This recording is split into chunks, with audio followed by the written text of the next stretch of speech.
Item ಯಾವುದೇ ಇರಲಿ try ಮಾಡಿ ಆಚಿ ಚಿಕನ್ ಮಸಾಲಾ. ರಾಜ್ಯ ಸರ್ಕಾರದ ಮುಖ್ಯ ಕಾರ್ಯದರ್ಶಿ ಶಾಲಿನಿ ರಜನೀಶ್ ವಿರುದ್ಧ ಕೋಟ್ಯಾಂತರ ರೂಪಾಯಿ ಲಂಚದ ಆರೋಪ ಮಾಡಿದ ಸಾಮಾಜಿಕ ಕಾರ್ಯಕರ್ತ ಸ್ನೇಹಮಯಿ ಕೃಷ್ಣ ವಿರುದ್ಧ ದೂರು ದಾಖಲಾಗಿದ್ದು, ಇದರ ಬೆನ್ನಲ್ಲೇ ಸಿಸಿಬಿ ಅಧಿಕಾರಿಗಳು ಸ್ನೇಹಮಯಿ ಕೃಷ್ಣ ಅವರನ್ನು ಬಂಧಿಸಿದ್ದಾರೆ. ಮೂಡಾ ಮಾಜಿ ಆಯುಕ್ತ ಡಿಬಿ ನಟೇಶ್ ಬಡ್ತಿ ಪಡೆಯಲು ಶಾಲಿನಿ ರಜನೀಶ್ಗೆ ಲಂಚ ನೀಡಿದ್ದಾರೆ ಅಂತ ಸ್ನೇಹಮಯಿ ಕೃಷ್ಣ ಗಂಭೀರ ಆರೋಪ ಮಾಡಿದ್ರು.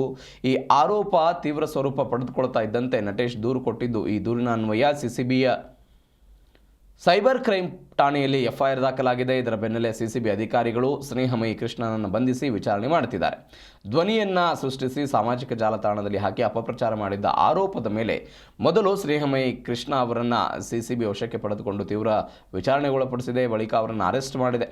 ಮತ್ತೊಂದು ಕಡೆ ನ್ಯಾಯಾಲಯದಲ್ಲಿ ಸರ್ಚ್ ವಾರೆಂಟ್ ಪಡೆದು ಸ್ನೇಹಮಯಿ ಕೃಷ್ಣ ಅವರ ಮೈಸೂರು ನಿವಾಸದ ಮೇಲೆ ಬೆಂಗಳೂರು ಸಿಸಿಬಿ ದಾಳಿ ಮಾಡಿ ಪರಿಶೀಲನೆ ನಡೆಸಿದೆ. ಅದು ಅಲ್ಲದೆ ಬೆಂಗಳೂರಿನಲ್ಲಿ ಸಿಸಿಬಿ ಕ್ರೈಮ್ ಬ್ರಾಂಚ್ ಪೊಲೀಸರಿಂದ ರಾತ್ರಿ ಇಡೀ ಸಾಮಾಜಿಕ ಹೋರಾಟಗಾರ ಸ್ನೇಹಮಯಿ ಕೃಷ್ಣ ಅವರನ್ನು ವಿಚಾರಣೆ ಮಾಡಿದ್ದಾರೆ.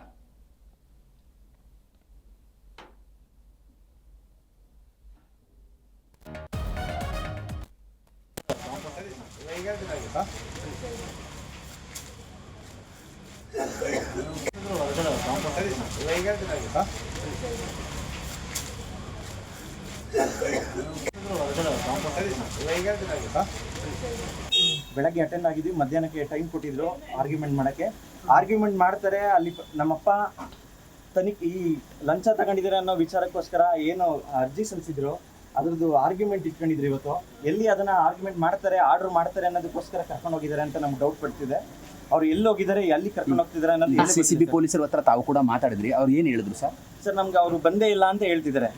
ಬೆಳಗ್ಗೆ ಅಟೆಂಡ್ ಆಗಿದ್ವಿ, ಮಧ್ಯಾಹ್ನಕ್ಕೆ ಟೈಮ್ ಕೊಟ್ಟಿದ್ರು ಆರ್ಗ್ಯುಮೆಂಟ್ ಮಾಡ್ತಾರೆ. ಅಲ್ಲಿ ನಮ್ಮಪ್ಪ ತನಿಖೆ ಈ ಲಂಚ ತಗೊಂಡಿದ್ದಾರೆ ಅನ್ನೋ ವಿಚಾರಕ್ಕೋಸ್ಕರ ಏನು ಅರ್ಜಿ ಸಲ್ಲಿಸಿದ್ರು ಅದ್ರದ್ದು ಆರ್ಗ್ಯುಮೆಂಟ್ ಇಟ್ಕೊಂಡಿದ್ರು. ಇವತ್ತು ಎಲ್ಲಿ ಅದನ್ನ ಆರ್ಗ್ಯುಮೆಂಟ್ ಮಾಡ್ತಾರೆ, ಆರ್ಡರ್ ಮಾಡ್ತಾರೆ ಅನ್ನೋದಕ್ಕೋಸ್ಕರ ಕರ್ಕೊಂಡು ಹೋಗಿದ್ದಾರೆ ಅಂತ ನಮ್ಗೆ ಡೌಟ್ ಪಡ್ತಿದೆ. ಅವ್ರು ಎಲ್ಲಿ ಹೋಗಿದ್ದಾರೆ, ಎಲ್ಲಿ ಕರ್ಕೊಂಡು ಹೋಗ್ತಿದ್ದಾರೆ ಅನ್ನೋದು ಸಿಸಿಬಿ ಪೊಲೀಸರ ಹತ್ರ ತಾವು ಕೂಡ ಮಾತಾಡಿದ್ರಿ, ಅವ್ರು ಏನು ಹೇಳಿದ್ರು ಸರ್? ನಮ್ಗೆ ಅವರು ಬಂದೇ ಇಲ್ಲ ಅಂತ ಹೇಳ್ತಿದ್ದಾರೆ. ಹೌದಾ? ನನಗೆ ಗೊತ್ತಿಲ್ಲ. ಈಗ ನೀವು ಹೇಳಿದ್ರೆ ನ್ಯೂಸ್ ಈಗಲೇ ಗೊತ್ತಾಗ್ತಿರೋದು. ಹೌದಾ? ಏನು ಕಾರಣಕ್ಕೆ ಸಿಎಸ್ ವಿರುದ್ಧ ಆರೋಪ ಮಾಡಿಲ್ಲ ಸರ್? 1.6 ಕೋಟಿ. ಹೌದು, ಮತ್ತು ಆಧಾರಯುತವಾದಂಥ ಆರೋಪಗಳನ್ನು ಸುಮ್ಮನೆ ಮಾಡ್ಬೋದು ಅಂತಂದರೆ ರಾಜಕಾರಣಿಗಳೇನೋ ಪಾಪ ಜನರಿಗೆ ಅಕೌಂಟಬಲ್ ಆಗಿರಬೇಕು. ಹಾಗಾಗಿ ಆಧಾರಿತ ಆರೋಪಗಳನ್ನು ಮಾಡೋದು ಕೂಡ ಸಹಿಸ್ತಾರೆ, ಹೋರಾಟ ಮಾಡ್ತಾರೆ. ಪಾಪ ಅಧಿಕಾರಿಗಳ ಮೇಲೆ ಸುಮ್ಮನೆ ತೇಜೋವಧೆ ಮಾಡೋದು, ಆರೋಪರಹಿತ ಆರೋಪಗಳನ್ನು ಮಾಡಿದಾಗ ಅದನ್ನು ಖಂಡಿತ ಅದಕ್ಕೆ ಶಿಕ್ಷೆ ಕೊಡಬೇಕು, ಕ್ರಮ ಜರುಗಿಸಬೇಕು. ಸರ್, ಈಗ ಸ್ನೇಹಮಯಿ ಕೃಷ್ಣ ಅವರು ಮೂಡಕ್ಕೆ ಸೇರಿದಂತೆ ಹಲವು ಕೇಸ್ಗಳಲ್ಲಿ ದೂರನ್ನು ಸಲ್ಲಿಸಿ ದೂರುದಾರರಾಗಿದ್ದರು. ಈಗ ಅವ್ರ ಮೇಲೆ ಈ ಥರದೊಂದು ಆರೋಪ ಈಗಾಗಲೇ ಹೇಳಿದೇವಲ್ಲ, ಯಾವುದೇ ಆಧಾರ ಇಲ್ಲದೆ ಒಬ್ಬರು ಅಧಿಕಾರಿ ಮೇಲೆ ಆರೋಪ ಮಾಡಿ ಅವ್ರು ತೇಜೋವಧೆ ಮಾಡಿದ್ರೆ ಅವ್ರು ಯಾಕೆ ಸುಮ್ಮನೆ ಇರ್ತಾರೆ?